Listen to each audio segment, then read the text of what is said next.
Hi, my name is Kaytte Forister. My name's Hannah Higginbotham. My name is Gianna Starns. And my name is David Sherman, and we are sitting down with our teens who are moving on to the next step of life and reflecting over some important things. So, we're going to move through some questions that hopefully will help adults as they're trying to go back into the school system as you guys get to move on, what they should be looking at and saying, well, here's some reflections for us. So we'll start. We've got a handful of questions. We'll start there right at the beginning. What are some of the primary reasons that you have made the choice to be drug and alcohol free? What's kind of motivating you inside of that?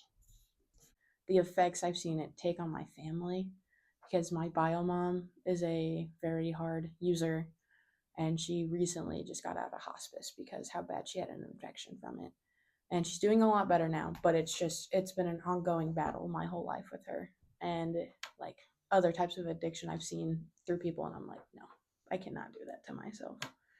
Sorry to start it off like all sad, but I have a very similar experience. So my biological father, or my dad, he is an alcoholic and a prescription drug abuser, and it was very severe. And I grew up with him in my house, and I've seen the abuse that can come from it, and I hated it. I was not always drug free. Sophomore year of high school, I dabbled with some marijuana, and I hated it, and I hated myself for doing that.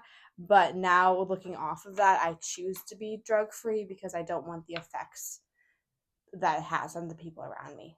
Not so much the effects it has on myself, but my friends and family. And that's actually really powerful when you're able to learn lessons from other people and other generations. It's like, oh yeah, we've seen what that looks like. Why would we want to emulate that? We see what that actually falls out like.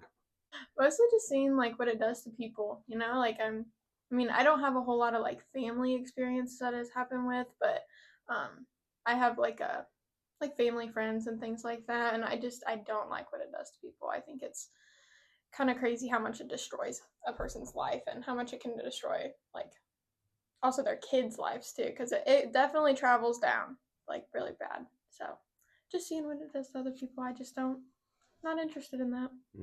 It's definitely one of those things that we see is generational. And I think some of the latest research is kind of an interesting one because it seems to have, obviously, there's the influence of, you can see those things. And, contrary to what you guys see, like, you see that and say, I don't want that. But for a lot of people, it's just copy paste. I'm just going to emulate that. That's normal. And I'm going to do that no matter how destructive it is. But there also seems to be a genetic component to it as Some people have well. more addictive personalities. Like my older sister, she's definitely not an alcoholic or anything like that by any means. But every time she gets a new obsession, like with a new band or a new food or a new animal, that becomes her entire personality. Mm-hmm. And so, like, my family is really scared that she'll turn into my father.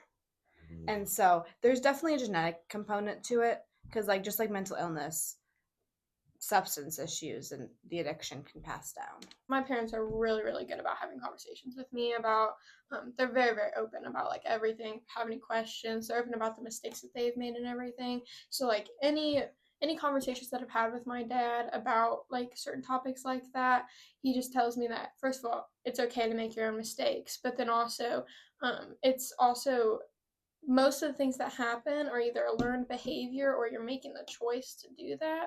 So it's kind of up to you at that point. On like my parents always say, "Show me your friends, and I'll show you your future." So I always like keep that in the back of my head because I always try to keep myself away from like those kinds of people. But I definitely also have those tendencies. But again, I just keep myself away from those certain activities. Yeah. I really like the show me your friends and I'll show you your future. Mhm. I think a lot of people, whether youths or adults, actually make that mistake of thinking, like, oh, no, I can be in these kind of relationships or friendships, and that's not going to impact me. I feel like it's definitely just people around you. It could be like family members and stuff. I know that like I have some really close people to me and their parents are just not very healthy people to be around. And so whenever they're around them for a long period of time, you can definitely tell like they just bring out like personality traits in them. And so it's definitely not just like friends per se. It's just relationships in general, like literally anybody. So I think it's always just something that I keep there with me. when I was younger, I would have like friends that would know, like parents that would know who my mom was, like, and they would not let me hang out with them at my house because, and I didn't think, I was like, but this is normal, her doing this in the house. Why is it not okay for them to come over here?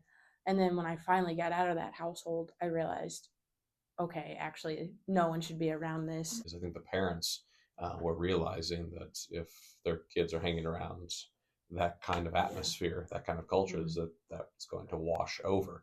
And I've heard a lot of other parents say that same thing. It's not that you can't necessarily be friends there, but you can't be friends there. Yeah. You know, you need to be over here where it's better. Because there was a lot of times where I would go out to houses and like it would make me think, I'm like, why do none of my friends want to come to my house? But then when I finally like moved in with my aunt, now my mom, because I'm adopted, surprise. When I finally moved in with them, it did have like a different setback. Like I could see like, okay, like this is what I should have had growing up, and like what, because it's what I saw at my other friend's house. Because I was always like, why is everyone nice here and why are they not screaming and fighting?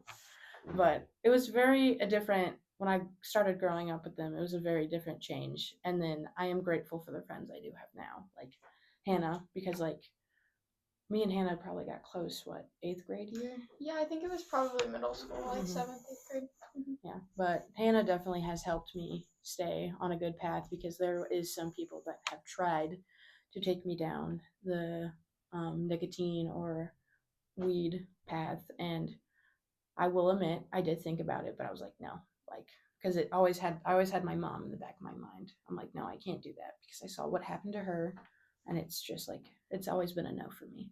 Like I did in my household, like EV use was normal, the substance issues were normal until like we got rid of him. And we were like, oh wait, so having a bunch of bottles of bourbon on the bathroom counter is not normal. Apparently, it's not. Yeah. So I do like the sentiment, like show me your friends, will show you your future. Because I got involved in a group of not so great girls my sophomore year. I was desperate for friends, and because of that, I did things I'm not exactly proud of. I feel like a lot of people think that making mistakes just defines their whole personality, No. and you're just done for after that. So I really appreciate that you're honest about that. I'm very 'cause I think honest that's about it. really respectful about you. That you're good. I'm very honest about it. Like my mom knows. Like it's not a secret. Like I because you smoked weed 3 times. Like it was that. Yeah. It was twice. The other time I was like, no,